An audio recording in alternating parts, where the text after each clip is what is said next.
Decorate your block with red tape, phone them sliding every day. Bunch of hollows spinning out. Hey, what is going on guys? My name is InAGamerTag and I'm back for another Fortnite video. Today I'm going to be sharing with you guys aim settings that are actually going to replicate the style of Aimbot. Once you use these and get used to it, you'll likely be landing pretty much every shot that you take within reason. And the concept behind these settings are actually relatively simple and make perfect sense. Basically, these sensitivity settings are matched perfectly with a player's speed in Fortnite. So let's say for instance you're in a public game and you have an opponent running in front of you at full speed. These sensitivity settings are going to be matched up perfectly with that player's speed. Therefore, you guys will basically be able to land every single shot that you take and almost have like Aimbot when using these in Fortnite. Now obviously these settings are only really going to work that well for controller players. So whether you play on Xbox, PS4, or just any other console, or if you simply play on controller on PC, then this video is pertaining to you. So of course, after watching the entirety of today's video and pretty much doing everything that I tell you with these settings, you'll pretty much have the best aim that anybody can ever have in Fortnite Battle Royale. So let's not waste too much time and let's go ahead and get right into this. So most settings that people use are based off of comfortability, which makes obviously a ton of sense. However, these settings are pretty much the only settings in Fortnite that actually have some science behind them that makes them better than any other setting even possibly comparable. So we're going to be making our way from top to bottom, and I'm also going to be explaining pretty much the reasoning behind each setting. So we're actually going to start with build mode sensitivity multiplier and edit mode sensitivity multiplier. Of course, this doesn't really affect your aim at all, but I do still think it is worthy of putting in this video because pretty much every sensitivity setting does tie in. So our build mode and edit mode sensitivity multiplier are both going to be best set at a 1.8.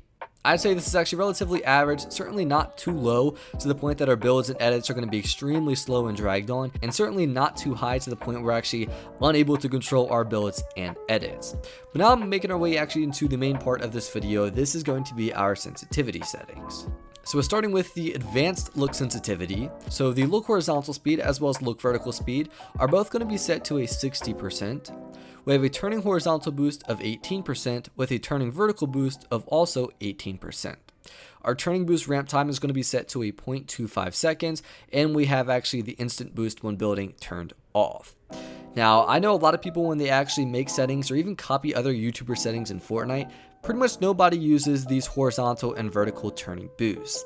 And the reason we're doing this is actually going to make a lot more sense when we talk about our look input curve. So again, copy those for the advanced look sensitivity settings, and we're now making our way over to the ADS or aim down sensitivity settings. And of course, these sensitivity settings are actually going to impact when you are aim down sights or holding left trigger or L2 in Fortnite. So these are probably the most important settings of this video besides the look input curve and dead zone. So our ADS look horizontal speed as well as ADS look vertical speed are actually both going to be set to a 6%, which honestly I'm sure a lot of you guys are probably wondering like why this is so low, but of course it will make sense here in a couple of minutes. Our ADS turning horizontal boost as well as ADS turning vertical boost are both going to be matched at a 10% with an ADS turning boost ramp time of 0.10 seconds. So those are the ADS sensitivity settings. Now at the bottom is actually going to be our advanced sensitivity settings, and our look dampening time is actually going to be minimized all the way to a 0.00 seconds. And now this is also a very critical part of these settings is actually our look input curve.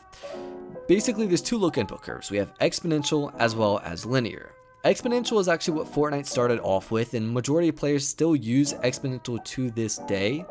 And then we also have the second one, which is linear. Linear is vastly used by the majority of Fortnite pro players, especially on controller, of course. So pretty much every pro player that you likely watched, like Faceway or Ghost Aiden, they all actually use linear, and for great reason.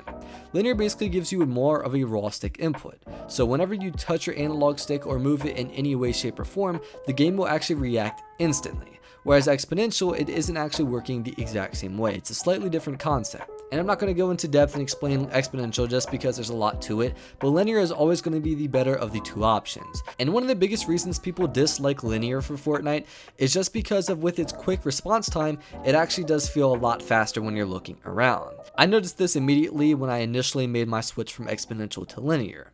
However, using the horizontal and vertical boost that we have set in the settings, it actually kind of takes away and dampens that out of control feeling. So basically we have the benefits and pros of linear in full effect. Again, the snappier and quicker movements, but also with the turning horizontal boost that I shared with you guys, it also dampens the out of control feeling and sense that a lot of people get and dislike about linear. So this is kind of like a solution. You get all of the benefits and pros, but the cons are absolutely way down and you don't even notice them with these settings.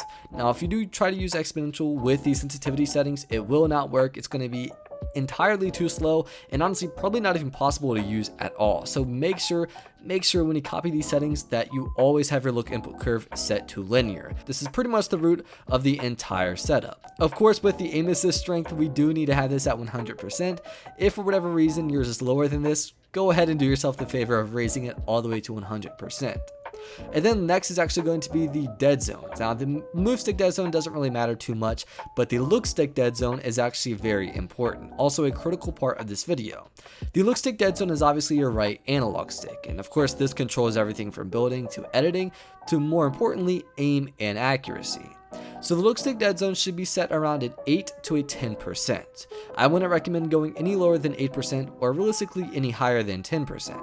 And what this does is it actually kind of emphasizes the quicker and snappier movements that you get with the linear look input curve. Or to put it in simpler terms, basically it makes the sensitivity settings react instantly. So the second you move your analog stick, it's actually going to be a lot more responsive and it kind of takes away input delay at the same time. So this is very, very important. This is also really going to help us with our flick shots. So when you're using like pumps and tacks in Fortnite and you try to land a flick shot on somebody, this is pretty much going to be the main reason you're able to do that. So if you use the default setting of look stick dead zone being 20%, these settings will work greatly. However, it's not going to have the same effect as using a 10% look stick dead zone. So I strongly recommend you use a 10%. Again, I'm going to go much lower or much higher at all from this. Now that's pretty much all of the sensitivity and dead zones that you need to use and make the switch over in order to have Aimbot when using these sensitivity settings. And I will obviously give you a disclaimer that when you try to use these settings at first, it's likely going to feel very, very, very unnatural and uncomfortable. And obviously this comes with any change that you make in Fortnite. Every time you've ever changed like your keybinds or even one sensitivity setting, you likely noticed a huge impact and didn't like it at first. So I recommend that you just give yourself about 2 hours or 3 hours of game time to actually make the switch and get used to these settings. After that point, if you still absolutely hate using these settings, then of course you can make a change, but I can guarantee that probably like 99% of people that watch this video, after a few hours of using these settings, you will absolutely fall in love with them and never look back at all to any other settings. These again are quite honestly scientifically proven to be the best settings you can use in Fortnite, specifically for your aim. And also another way to actually get used to these settings very, very quickly and also see kind of the links of how much they can improve your gameplay is to hop into an aim training creative course. You guys could see I probably had gameplay pop up throughout the video where I'm in an aim training course and I'm just practicing with my aim. So this is the best thing that you can do honestly after any sensitivity or dead zone change that you make in Fortnite. Hop into one of these creative map courses, of course aim training ones in particular, and just practice your aim. There's so many different courses you can use. I'll likely have the code to the one that I use in the description below if you guys like to hop into that map and just practice your aim in general. This is honestly going to be probably the quickest and most time efficient way of getting used to these settings, and also again it will show you basically the links of how much they can improve not only your general gameplay but also increase your aim and accuracy in particular. So after you've applied pretty much everything that I've shared with you in this video and have implemented it into your game style, you should be able to have practically aimbot accuracy in Fortnite. Of course, bloom does play a factor in Fortnite. That's always going to be a part of the game, so we're not going to be landing 100% of the shots that we take, but your crosshair should pretty much always be lined up perfectly on a player's body.